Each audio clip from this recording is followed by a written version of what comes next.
arrived in North Dakota in the dead of winter.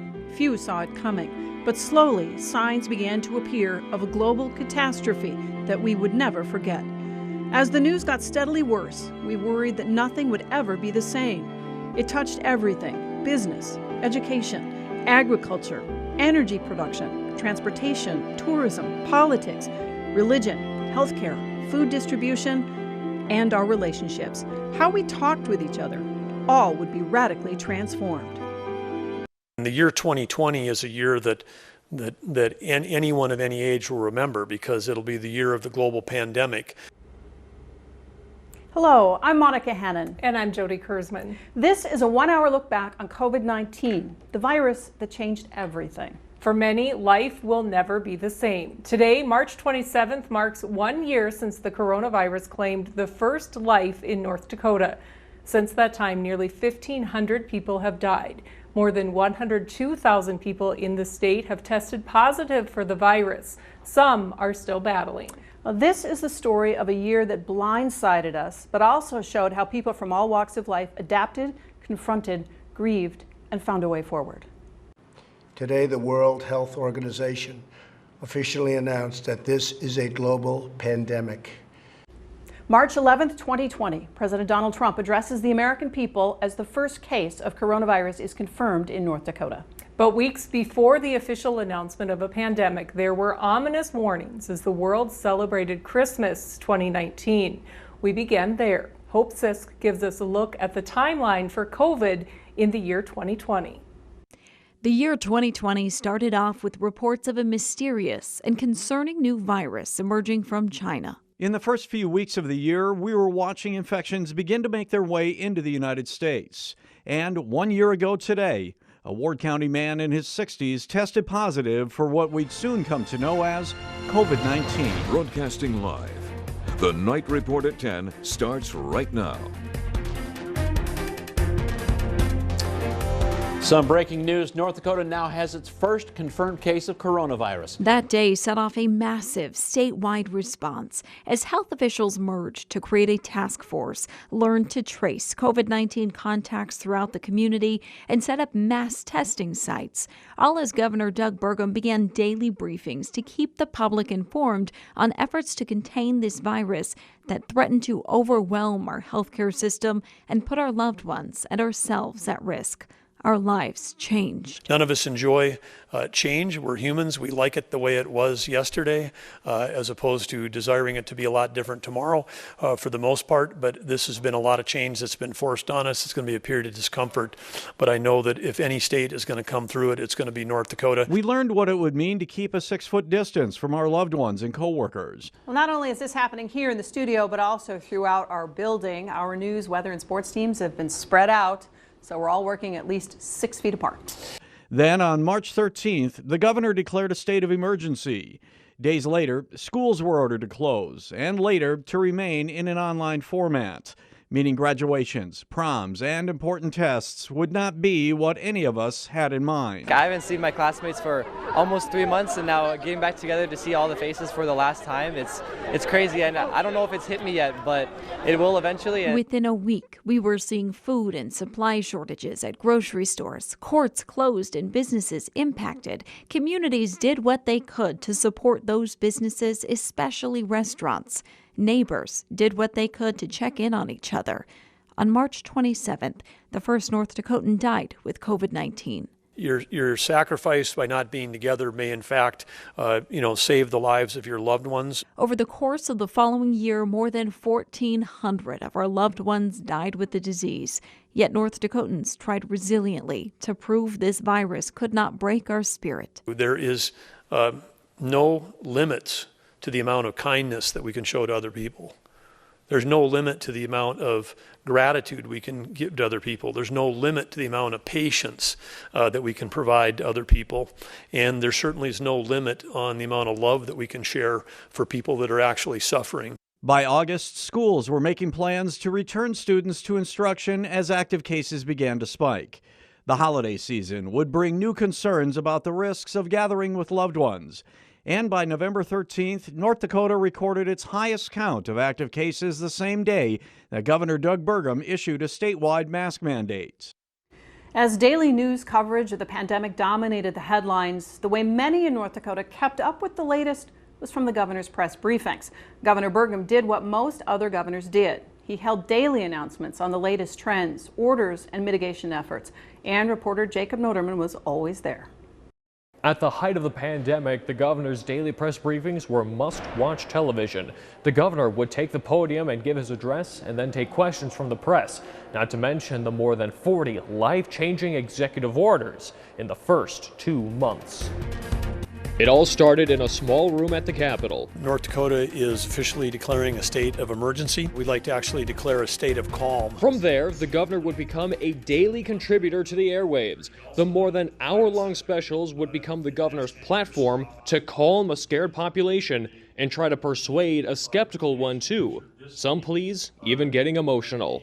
If someone is wearing a mask, they're not doing it to represent what political party they're in or what candidates they support. They might be doing it because they've got a 5-year-old child who's been going through cancer treatments. They might have vulnerable adults in their life who are currently have COVID and are fighting. While a change in behavior was sold during the press conferences, its implementation was put to local authorities. Not the police necessarily, but the task forces, which popped up in cities seeing high COVID rates. We started moving forward in colors more so than other parts of the state. So when we went from yellow to orange, and the state followed soon after that because it became such an outbreak across the entire state. Task forces and cities would be responsible for their own business and mask guidance and were given COVID risk meters with corresponding recommendations. While some counties qualified for mask mandates and business closures, they remained recommendations. But deciding which to implement would prove to be a difficult task. There was that interest level of, well, you know, if we're one color and Morton County is another color, how do we function? Because we cross the river and work and live and play and do all of that in 2 different counties. At one point, nearly all of North Dakota's counties had a rolling positive rate above 10%. Others went above 20. In the fall, the risk meter was abandoned and guidance returned to a statewide policy. From top to bottom, the response was a rally to be North Dakota smart and show gratitude for those working to save lives. And with the vaccine continuing to be rolled out and priority groups being checked off, North Dakota is in the national spotlight for good reasons. Well, one of the results of those briefings was an almost continual discussion on wearing masks to contain the spread of the virus. At first, it was just advice, but soon, following the guidelines of the Centers for Disease Control, the mask became a mandatory accessory. And finally, there was a mask mandate. As Morgan Benth reports, who wore them and who did not became a political football. Whether it's a cloth mask that can be washed and reworn, or a one-use surgical mask, or any other mask in between, North Dakotans have their viewpoints on wearing them. From opinions on whether masks are effective, there's no actual evidence that proves this, or take away personal freedom, it's not really taking your right away, to business owners trying to serve their customers. But they do complain about it, which is totally understandable. Differing views on masks have caused clashes. Public health professionals, people are dying alone, and we need to do something. Disagree with some state lawmakers. But I don't think any one of them would want us to give up our freedom for their loss. Causing conflict as we saw those in charge tiptoe around mask mandate policy. Cases started rising over the summer in July and continued with seemingly no end. Public health leaders pushed for Governor Doug Burgum to institute a statewide mask mandate. This is the least use of masks that we have seen in retail establishments of any place we have been. And we find that deeply unfortunate. But instead, the pressure got put on local governments, stirring up controversy at meetings across the state. For me, it did not make sense to have a mask mandate in place in just Bismarck or just Fargo or just Grand Forks or just Minot. And I just was not going to go down that road. The governor was adamant a mandate couldn't be enforced. Masks work, mask mandates is inconclusive. Nonetheless, as the state continued to climb in active cases, a statewide mask mandate, along with other COVID-19 mitigation strategies, were announced on November 13th as cases skyrocketed to over 10,000. Even so, some law enforcement across the state declined to enforce it. In a nutshell, we will not be enforcing mandates. But after a month of mandates in place, cases dropped by more than 7,500 and continue to drop as the governor let the mandates expire in mid-January. Active cases are still low on March 11th. No matter how you feel about wearing a mask, this year's history shows it helped decrease COVID-19 case counts and is helping us get back to a new normal. The pandemic left many people looking for ways to spread joy and hope in the face of distressing news that was dominating news and social media. A Facebook group called Neighbors Helping Neighbors reached out to those in need. Page creator Nicole Dykema said she wanted to help get supplies to people at risk. Things feel very out of control right now, and doing this for my own self is helps put things in perspective and realize we can control this. We can make it through this, and it is very helpful for me personally. The group grew to nearly 1,800 members in just 4 days. One Dickinson mom came up with a creative way for her homebound kids to brighten others' lives. Cousins Molly and Lucia Ellerkamp love using their crayons and markers. I'm coloring all the rainbows. This week they're creating pictures with a purpose. I've been coloring pictures for people at the nursing home. Molly's mom Amanda says this is a perfect project. Art's something to keep them busy during the day when they're looking for the things to do. It's also a way for them to brighten someone else's day. Because they might be living in fear of the coronavirus. They've already delivered nearly 20 pictures to St. Benedict's Nursing Home. And they've got more ready to go. Doing that for something good that is really fun. We always try and teach our kids to think about other people, that life isn't just about you, and especially when things are tough. And one of the things about this crummy situation we're all in is we're all in it together. So I think anything we can do to brighten somebody else's day, it makes their day to do it. It makes somebody else's day to get that picture. And those little things are really important. And in the end, that's really what it's about, is taking care of each other. An important lesson these girls are learning, one coloring page at a time. Some use art to share their feelings and spread joy. Others use their voices. For Colleen Reinhardt, that's meant singing the national anthem live on Facebook a few times every week. Since November, she's sung the Star Spangled Banner more than 30 times and shared them all on her Facebook page.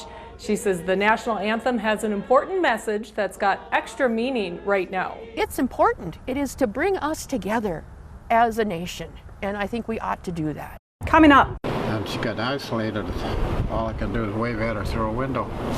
The heavy toll the pandemic took on relationships, families, and especially the healthcare system.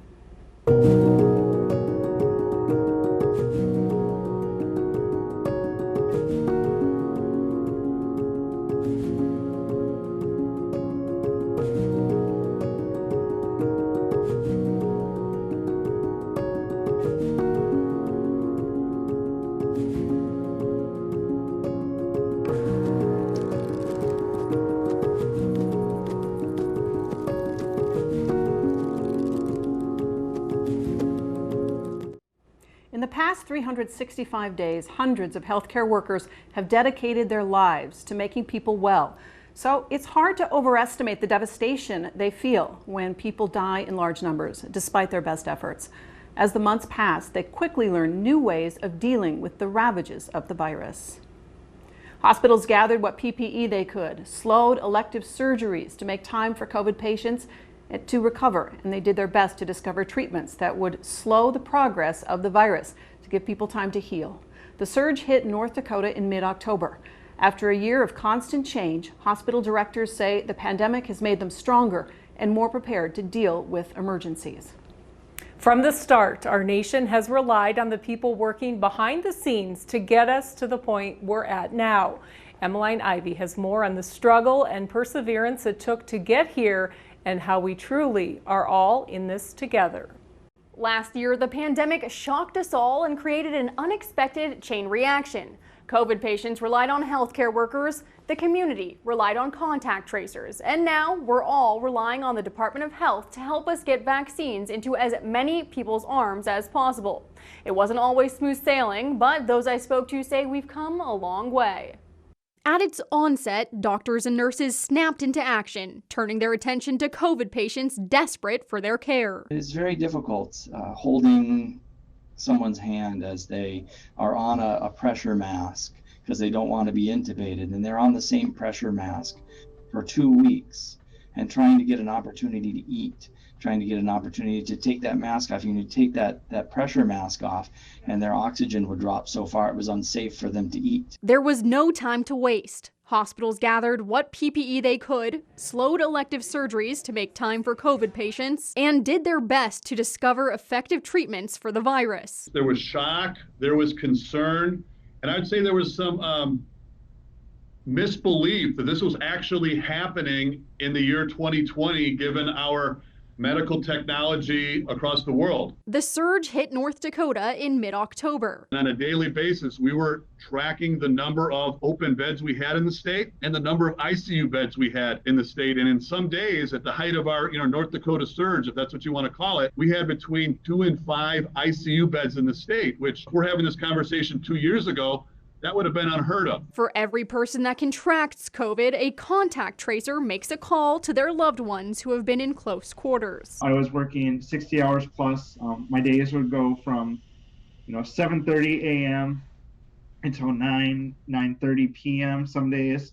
I was working Saturdays and Sundays, and it was stressful. I had to make sure to take breaks myself just to eat. Niesemeyer says when numbers peaked in North Dakota, his team members were making more than 30 calls a day. He says cases have dwindled, which has allowed his team to focus on other vital roles. Our contact tracers are starting to help out with our vaccination team and calling people to let them know that they're eligible for the vaccine. But the vaccine rollout has been hectic from its start. We really don't know exactly how much vaccine we're going to get in the state until the week before. The federal government allocates doses to each state. Then the health department must decide which providers get the vaccine and how many doses each provider will be allotted. When we were in phase 1A, we were allocating doses to providers based on the number of healthcare workers they had or the number of long-term care residents that they needed to vaccinate. The state has made it through to Tier 1C, and essential workers are now able to get vaccinated. But mutant strains have thrown a curveball. Until we have a better handle on how well contained these variant strains are, it's incumbent on all of us to maintain the same sort of precautions that have helped us keep this pandemic under better control. As for the future, Dr. Mateo says herd immunity plays a key role in getting back to normal. He says if not enough people get vaccinated to reach 70% immunity, we could be seeing restrictions and health precautions for years to come. It's just going to be a situation where things are never going to completely stop. Instead of boiling, it'll just be simmering.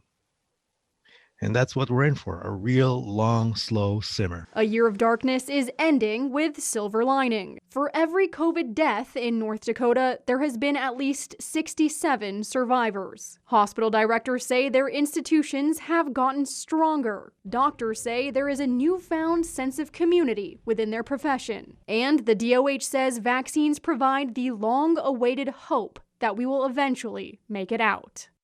On December 14th, the first doses of COVID-19 vaccine were distributed in Fargo and Bismarck. This is going to be a milestone moment where we're going to turn the tide and get over this pandemic.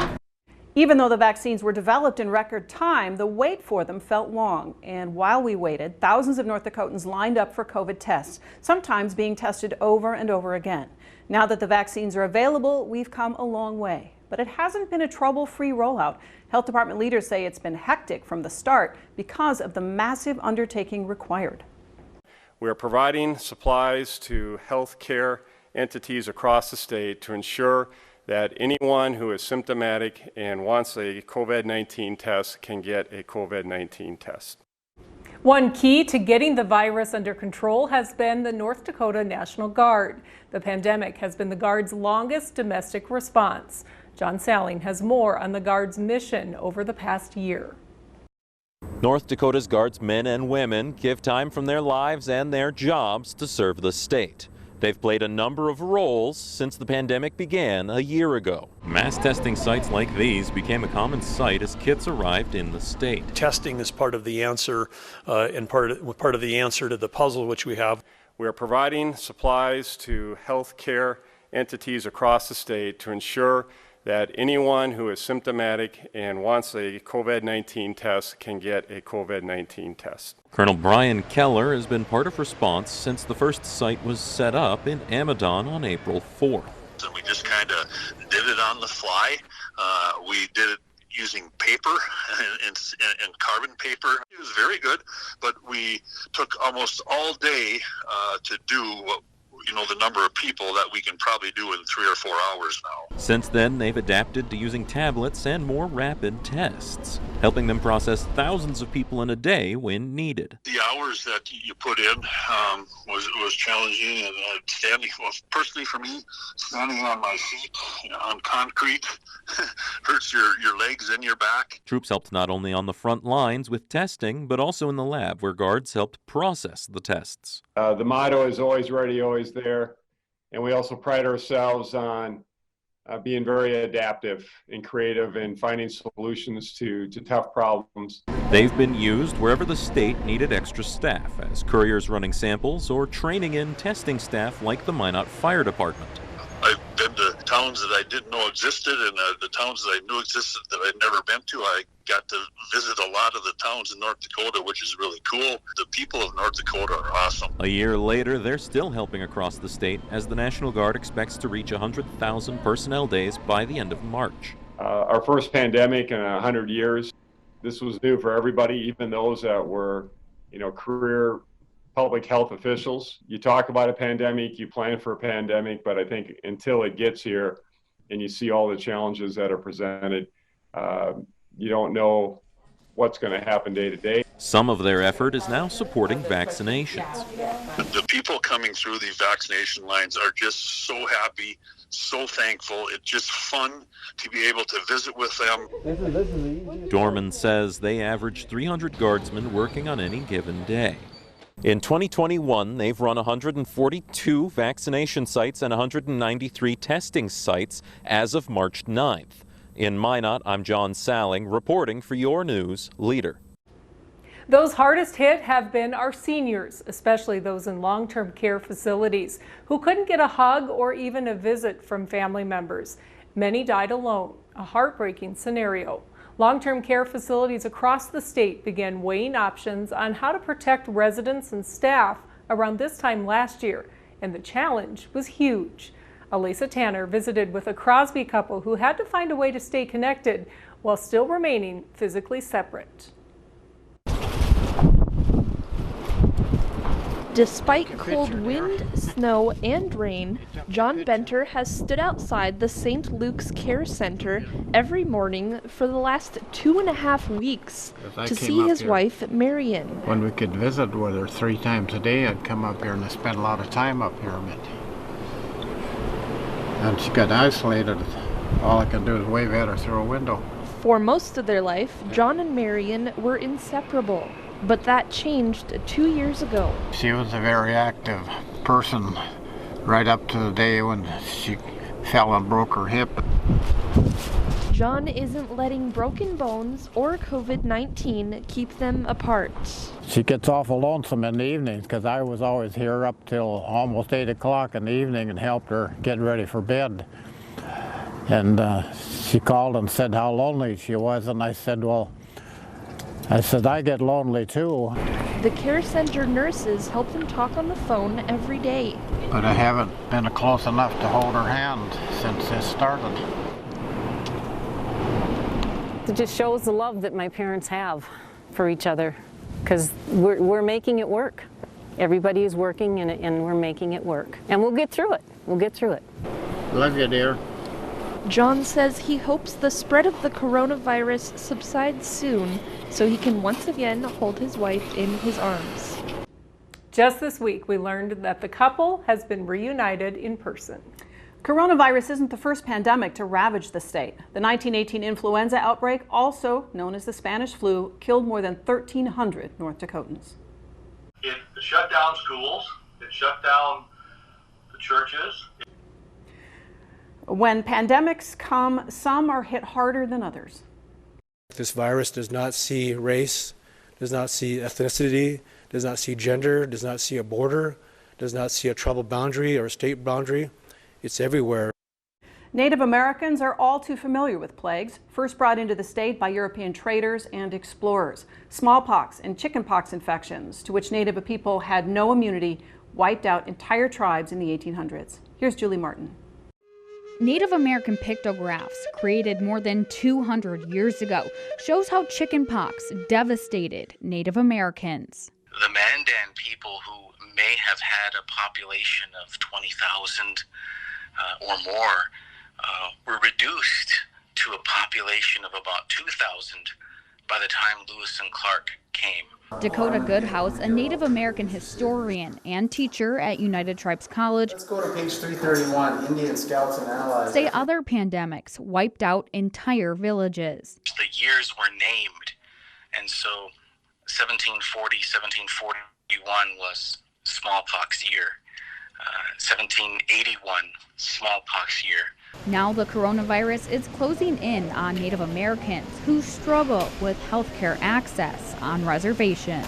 For example, for Standing Rock, we have 9,000 people here, yet we only have 4 medical doctors and 1 ventilator. With a culture that values family and fellowship, diseases have the ability to travel quickly. You have a transient population that is moving all over the place, and that's really, it just really sets up the population for that virus to gain a foothold into the communities. And Goodhouse says it's too early to determine what impact this year's pandemic will have on Native populations. We need to let the year pass so we can reflect on this year before we can assign a name to it. In hopes history won't repeat itself. Humans depend on routine. That's true for adults as well as kids. Moms and dads get up each day prepared to do their jobs, and kids head off to school. So it's easy to see why bringing that routine to a screeching halt has been so disruptive and so stressful. When we come back, we'll take a look at the impact the pandemic has had on schools in a year when everybody from teachers to parents to students all had to learn a brand new way to learn.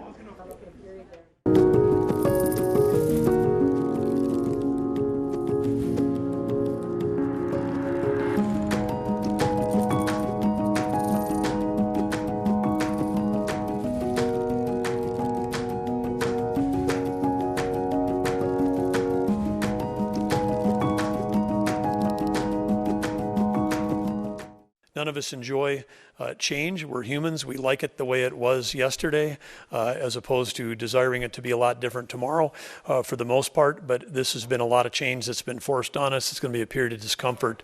But I know that if any state is going to come through it, it's going to be North Dakota. We all changed our daily lives, but perhaps those who were forced to change the most were students and teachers. First, schools were closed, then reopened via distance learning, before transitioning yet again to hybrid models and finally back to classes in person, distanced and masked. Haley Brown spoke with parents, teachers, and students across the state to reflect on this COVID-19 school year. Many people I spoke with said overall they are proud of the way district administrators and teachers handled the situation. Others were disappointed in the lack of school activities students got to participate in. Students across the state are back walking in the school hallways this March, but this time last year, the halls were empty. We're making a recommendation tonight that statewide we close the K-12 schools for 1 week. That is in 5 days. Students face the reality that many of their school activities and extracurriculars would be canceled for the remainder of the school year. I was shocked. At first, I was really disappointed because I missed out on my track season, which was very hard.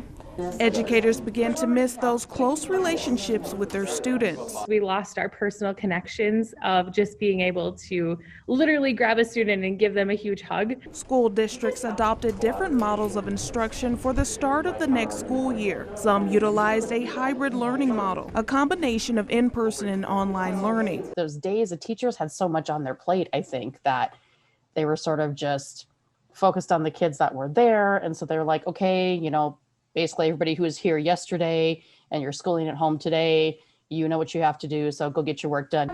Teachers say juggling the two different modes of instruction wasn't easy. We're having some students online while having some students here for hybrid who are here half the time and half not, and then having some students in front of us was difficult.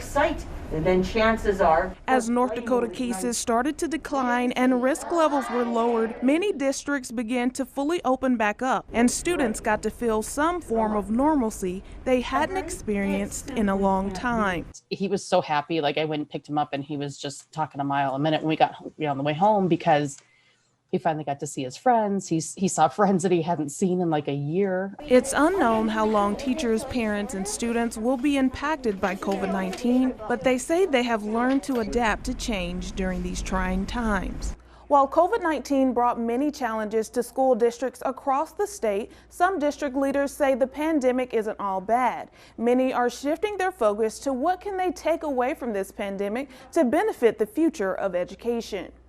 Travel was another part of our everyday lives that screeched to a halt, and that hit the tourism industry and especially the airports hard. In 2020, traffic at North Dakota airports plummeted, down 95% at one point. That in turn impacted the car rental agencies, the hotels and restaurants, taxis, even parking and gas station attendants. Suddenly everybody was staying home. Those who could get home, that is.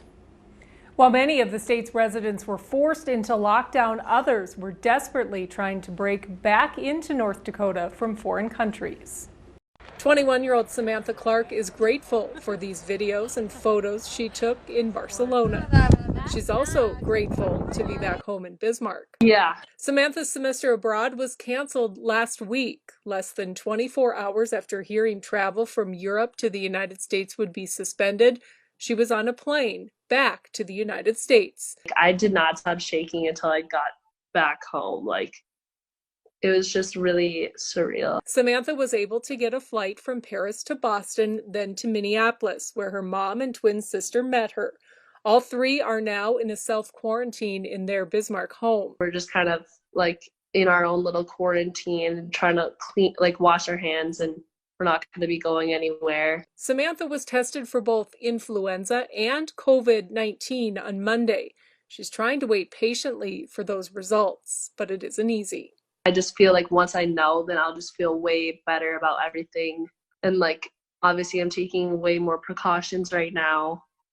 I feel like it just will be a relief once I find out the actual result. Until then, she's staying busy. Should probably be writing my research papers, finishing schoolwork, and reminiscing on the time she had abroad. Studying abroad was still the best experience ever. An experience Samantha will never forget. Those businesses that were designated essential stayed open, but were required to adapt new COVID-19 guidelines. Grocery stores encouraged employees to wear face masks. Plexiglass barriers were installed at checkout stands. And who could forget this? Sales of some items skyrocketed, creating a daily struggle to keep products on shelves. People started hoarding, in particular toilet paper. It was a bit of a joke, but that didn't stop the packages from flying off the shelves. Cleaning products, wipes, and at one point it was tough to find staples like rice or hamburger. For nearly a year, most businesses had to constantly adapt in order to serve their customers. Erica Craven has more on what these establishments had to do to stay afloat. In March of 2020, Governor Doug Burgum closed bars and restaurants and certain other businesses to limit the spread of COVID-19. By April, North Dakotans gathered at the Capitol protesting business closures and asking for the economy to be reopened. It's too much of a hardship to be completely closed down. Instead, as health officials advised, mandatory closures of businesses were extended. The state government then shifted focus on reopening the economy with a safe restart. Restaurants like Butterhorn modified service to fit new guidelines. We're extremely grateful for people coming in and getting takeout. a lot of people buying gift cards and stuff like that. But restarting came with complications. The advisory lifted from red to orange and orange to green back and forth, and we were still not sure. And by June, we actually had a COVID case in our restaurant. So we shut down pretty much all June. Now, after a year, businesses are still feeling the residual effects of closures and modifications. Business owners suffered not only financially, but emotionally as well. If you want to shut down, yes, of course you can do it. But I have 7 other employees depends on me. And effects of supply chain delays persist. Bread baking, all of a sudden things that were hot new trends that we didn't anticipate 3 months ago to have the products in was a challenge. Yet many businesses have adapted and are continuing to adapt. Being a small business, we're really lucky we can pivot and we can do something different the next day. At this point, it is unclear how many North Dakota businesses will be permanently affected or closed by the pandemic. Small businesses around North Dakota are also expressing gratitude to those shopping and dining locally as they navigate this new terrain. For the moment, this feels a little bit like economic Armageddon for North Dakota. Uncertainty, volatility, and disruption. These keywords describe the difficult year the nation's energy industry has undergone. Morgan Benth takes a look back on a hard year for one of our state's biggest industries. Oil and gas industry leaders have had to maneuver through a tough year, which started by being put in the middle of a price war between Saudi Arabia and Russia, and is ending with an administration keen on ensuring clean energy trumps fossil fuels, effectively shutting down the Keystone XL pipeline and leaving producers uncertain of Dakota Access's future. A price war between Saudi Arabia and Russia was the first sign of trouble, leaving North Dakota in the middle and causing a fall in oil production. All of this hit right before the state had its first COVID-19 case. As quarantine began and travel stopped, demand for oil dropped to a historic low, having nowhere else to go, storage tanks filled with oil. We've never been at this level at this time of the year in history. WTI market price then dropped from an already unstable $20 a barrel to just 20 cents. Nobody expected crude oil to go to basically a penny. The price then shockingly dipped even lower to negative $37 a barrel. I caught up with Ron Ness with the North Dakota Petroleum Council to recount this moment. And you start worrying about if we have to shut everything down, and from there it just escalated into, people having to lay people off and shut down their rigs, shut down their activities. So it was a pretty incredible shock. I would say there was shock and awe to all of us. There's been about 13,000 unemployment claims since the beginning of the pandemic in the energy sector alone, mostly stemming from the Bakken area. One rig worker reflects on this past year's drop in production compared to 2015. When it died out the last time, it shut down fast, but not this fast. Industry leaders and producers are still uncertain what a full recovery will look like, but believe they won't see a hint of it until sometime next year. Under a Biden administration, the Petroleum Council says the state may be pushed to focus on renewable energy, but says North Dakota has been a leader in ensuring our energy sources are clean ones. Just after the outbreak of COVID-19 in North Dakota, many of us may have started to look a little unkept because the personal care industry was forced to close. But Haley Bolin found out the impacts of closing these businesses went further than just your hair being too long or your nails looking a little rough. Governor Doug Burgum announced the closure of the personal care industry at the end of March last year, leaving many people scrambling for alternatives. Boxed hair dye, at-home manicures, you name it. However, cosmetologists themselves were facing one of the largest unknowns of all, what seemed like indefinite unemployment at the time. Hairstylist Melissa Lundeen is putting clients on the books, and she's happy to be doing so.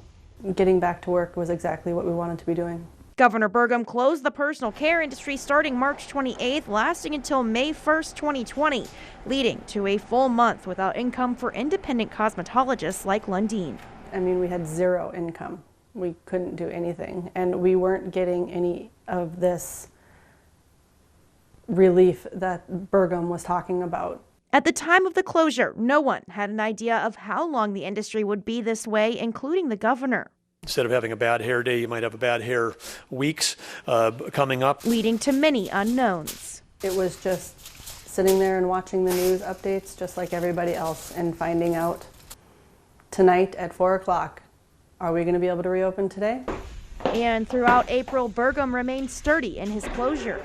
We are not far enough down that track to safely lift business closures at this time.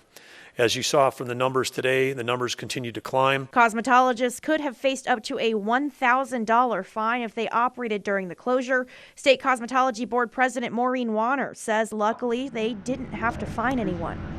We had one report of one salon, and we did investigate, and she was just taking care of her family in the salon. So we just asked her that she not do that. Then on May 1st, salons could reopen. Warner says many stylists returned in a big way. I do have personal reports on other friend stylists who had their best year ever. Lundeen says the closure didn't hurt her return to business. I have not found that any clients are less likely to come in. Stylists like Lundeen are happy their chair no longer sits empty. Warner says to her knowledge, there haven't been any salons tied to COVID-19 outbreaks in the state.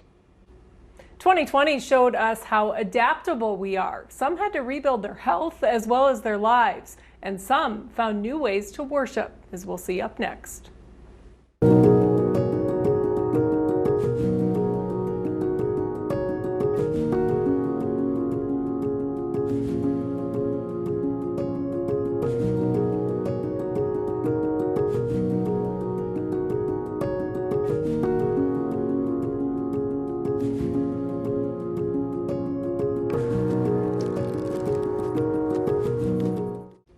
The vast majority of North Dakotans who tested positive for coronavirus survived, but for some, the road to recovery was long and painful.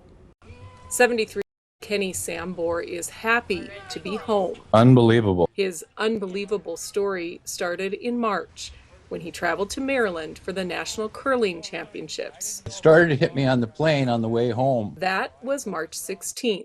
And I started running a temperature for 2 or 3 days and feeling really beat up, couldn't taste anything, and I just wanted to stay in bed. After 3 days, his daughter insisted he go to the clinic. On March 23rd, he was admitted to the hospital. He spent the next 29 days in intensive care. We've been calling every day. We miss you. 11 of them on a ventilator. There's a very low chance you're coming off at my age with that disease. It was touch and go there for a lot of days. Kenny's family was not able to visit him in the hospital. It was awful. Which makes having him home We will curl again. even sweeter. I'm one lucky guy. His recovery isn't complete yet. Kenny is not able to walk, but he started physical therapy and will follow up with a neurologist. So I'm essentially in a wheelchair, but I'm glad to be in a wheelchair. He's sharing his story in hopes of saving other people's lives. It's a horrid, horrid disease. So I just say that would be my message is be smart, be safe. People think it's just people that were really frail that could have been killed by the flu.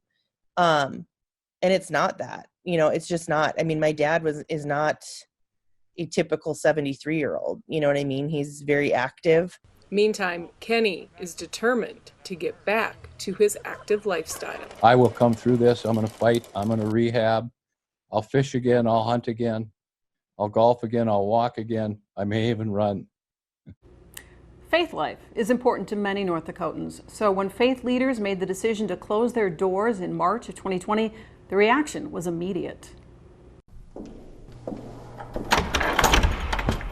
Few things have a more resounding echo than an empty house of worship. A bit of shock, I think. It's unprecedented. We haven't done this before. That was the initial reaction of a lot of people to the news that COVID-19 would close the doors to their churches. And for weeks, the pews were empty. I had never experienced that, and like many of us, we had never experienced that. So it was hard not to go. There were some who mourned, some who were relieved, and there were a lot of questions, especially for pastors who had to keep up with the constant COVID changes. I was tired a lot because it's like you're reinventing everything all the time. You don't just have a plan B, you have a plan B, C, D, E, F for everything, and it's just exhausting. For Sunday, under the new suspension of masses rule, as you can see here, it's quite bare. At first, the worry about what could happen, how the virus was spread, who was vulnerable, and how deadly it would be was hypothetical. So it was kind of out there in the periphery of our minds, in my perception. Then it became all too real. Among the first in North Dakota to fall ill were pastors. And yesterday posted this message to Facebook. It's been quite a week. This thing's for real. Monsignor Patrick Schumacher was just weeks into his new assignment as pastor at Corpus Christi Church in Bismarck when he made the announcement on Facebook that he had contracted COVID. I felt awful because we were at a difficult time here, already restricted with directives, and then I'm the one that gets sick. And then people had adverse reactions, which I completely understand. Scary as it was to hear about those first cases, it wasn't long before everybody knew somebody who was sick. By then, recommendations from the state and the CDC were well established, and churches opened their doors again, but to a new and ever-changing normal. Small gatherings, social distancing, masks, hand sanitizing, and services online for those watching from home. We decided right from the beginning to follow the CDC and the state guidelines on that, and so we were down to 25% of capacity, and we had a lot of members that didn't want to come, of course. This is the body of Christ given for you. As the months progressed, people have adapted. For some, perhaps a little too well. Started off, dressing up in our finest, kneeling during the proper postures while we were watching it at home. And then, with time, the kids get a little more distracted. It takes more energy to keep them together, and then eventually, it's no longer the Sunday best, and it's jeans, and then finally it's on the couch with a cup of coffee. And that's one of the reasons he was glad when Bishop David Kagan announced the return of the Sunday obligation for Catholics, despite people's lingering fears. Coming from the faith side of it, death is not to paralyze us. He says the timing was a surprise to some, and not everybody was happy about it, but it may have provided a needed push. And then there was a group that I've heard from that said, yeah, I needed that nudge. As we approach spring and Easter, many restrictions have been removed, with accommodations such as mask-only services or designated seating for the vulnerable. But social gatherings are still largely canceled. And we haven't had any potlucks, which for a Lutheran, that's important. I've missed sharing the peace, for one thing, because we're quite a huggy, shake hand type congregation. They say being part of a faith family means a great deal. The word church means gathering. Church is not a building, this is a house of worship. The church is actually when the people are here, when the people are gathered. Our Father, who art in heaven. Praying together for an end to the pandemic. Faith leaders have been working with the state health department to separate misinformation from fact. People who are vulnerable or ill are still encouraged to stay home. And of course, some things may not change. Some churches have indicated they will continue online services. And in the end, it might give us all a greater appreciation for our religious freedom and ability to gather with those of like beliefs. As 2020 drew to a close, people looked with renewed hope to vaccines. Up next, we'll look at the impact that has had as our lives slowly return to normal.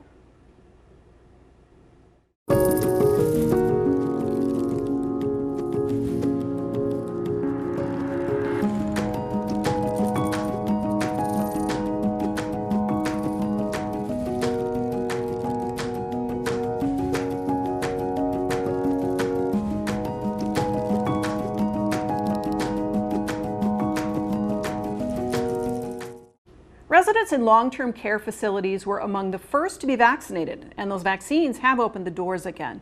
Daniel Burbank reports from the Sheridan Memorial Home in McCluskey. This hug was 1 year in the making. Because of the lockdown, Melva Schindler, or Grandma Mel, wasn't able to have visitors for a while or get a hug from her granddaughter until now. I mean, that's really hard when you come and visit and you can't hold their hand, you can't give them a hug, you can't give them a kiss. And that's been hard the last year, so it was just really special. Melva stays busy when family isn't around. This is a good place for fun and We get serious once in a while. This week's fun activity Are we ready? is an important milestone, Happy birthday to you. celebrating Melva's 99th birthday. Need more. And you better mean it. Cake is a nice surprise for residents. Emma Boehm likes to eat her dessert first. Because if you don't like the food, you have the dessert. Boehm was born in the Ukraine and walked across 9 countries before coming to North Dakota in 1951.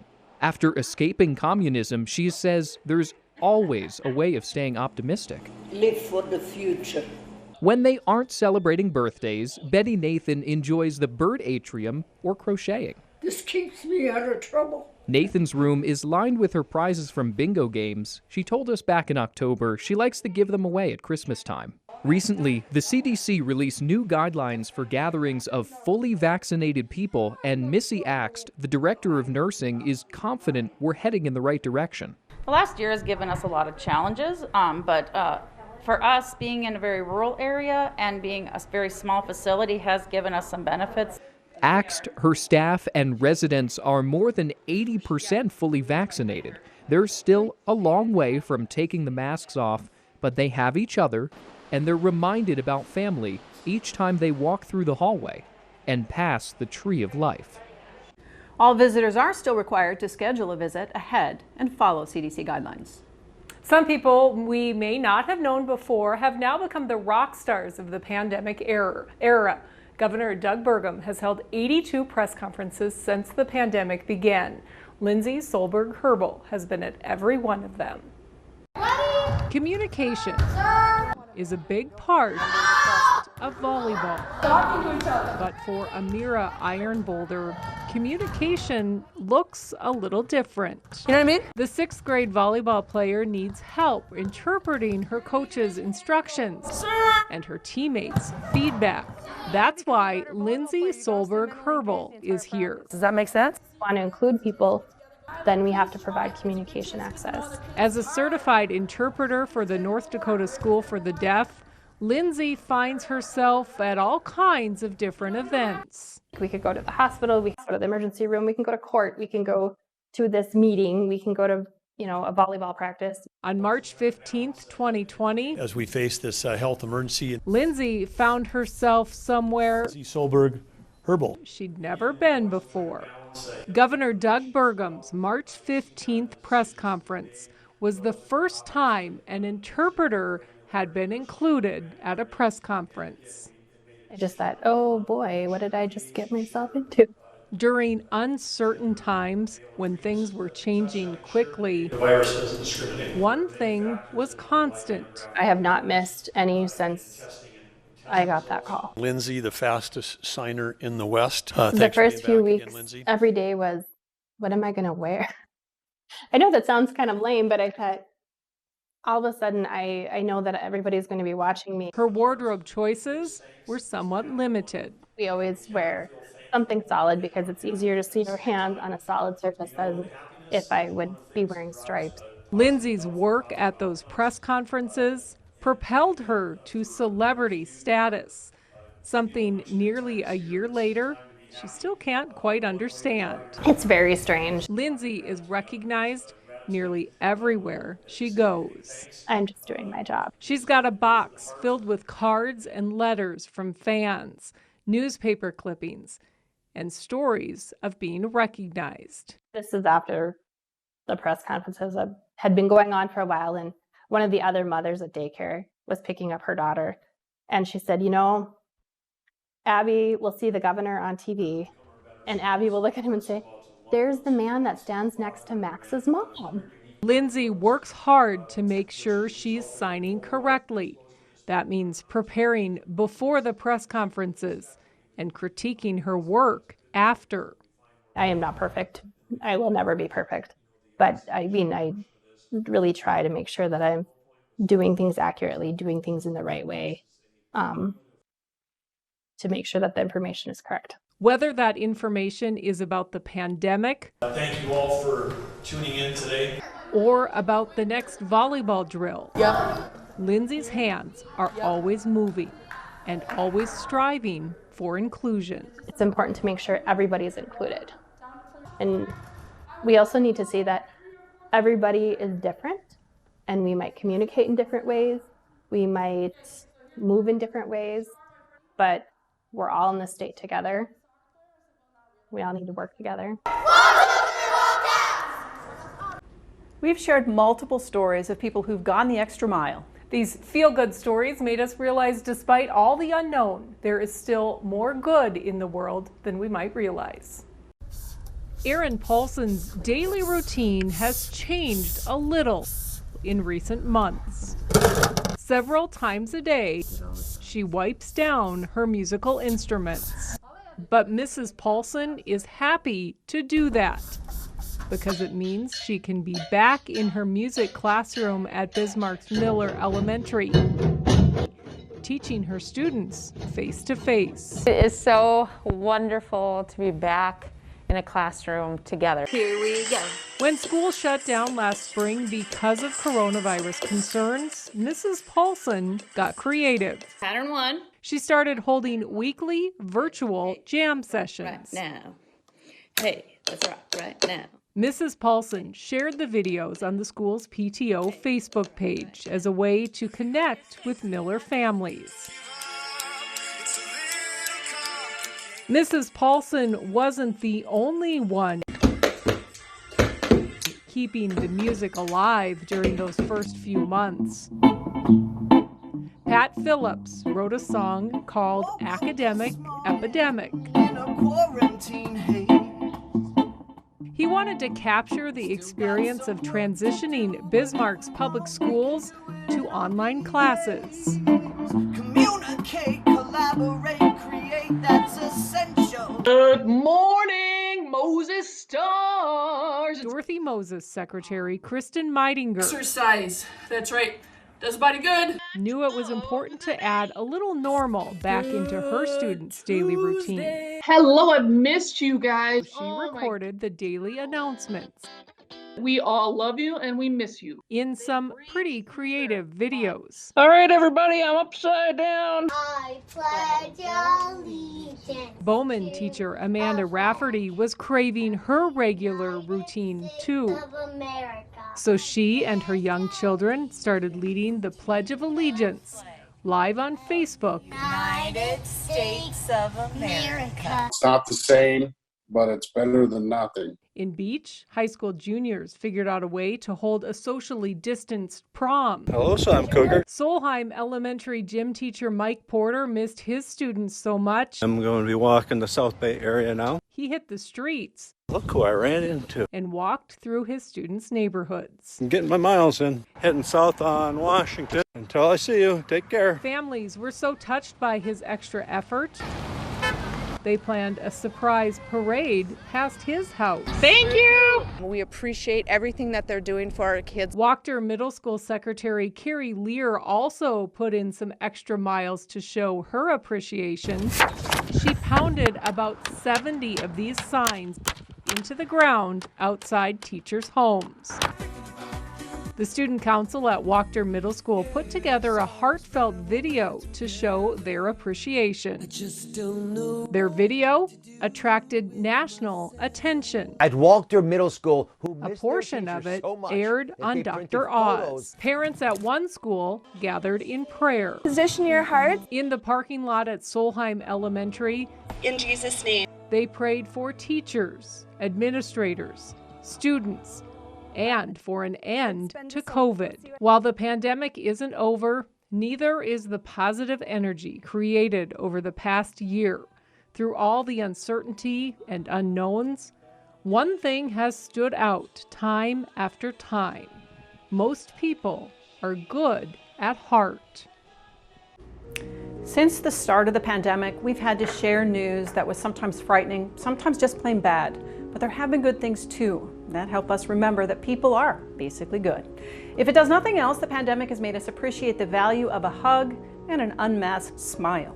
The hope is that we've all learned more about kindness and how to care for one another, and that the virus that changed everything changed us all for the better.